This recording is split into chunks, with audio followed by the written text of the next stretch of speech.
And that's exactly where we begin tonight. Central Illinois is preparing for snow, frigid temperatures, and high winds. You can look at the bottom of your screen for a list of current closings. Yeah, we've got extensive team coverage on how this storm is affecting travel plans, as well as what you can do to stay safe and stay prepared. We start with our own Shabnam Dinesh with a look at the Peoria International Airport. Shabnam. Hey, Rebecca, Shelby, it's smooth sailing at the Peoria International Airport for now.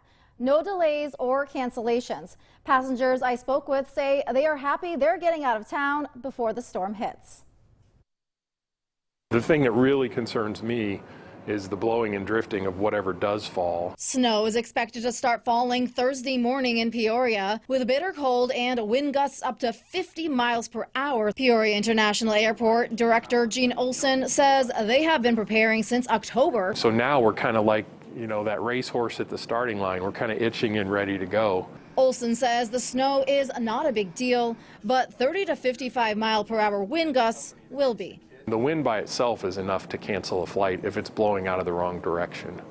If it's blowing right down the runway, that's not a big deal. Airplanes can handle that.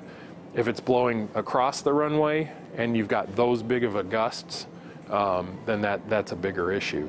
Some passengers I spoke with say they're happy they are getting out just in the nick of time. Especially being from Florida, you know, like used to the 90-degree weather, and then come out here and you hear there's about to be a blizzard the next day after you leave. So I'm glad I get to leave before that happens. Olson says the bitter cold will be a challenge, especially when it comes to using equipment outside, like baggage carts and pushback tugs. Those are mostly like diesel or gasoline powered.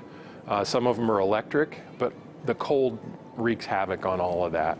So we're scrambling to find storage spaces indoors to put all those vehicles when they're not being used so that they'll start when they're needed. So that makes it difficult. Now, if you're flying out of the Peoria Airport, you're encouraged to check with your airline for any cancellations or delays. Olson reminds passengers to hide your valuables and lock your cars in the parking lot. Rebecca?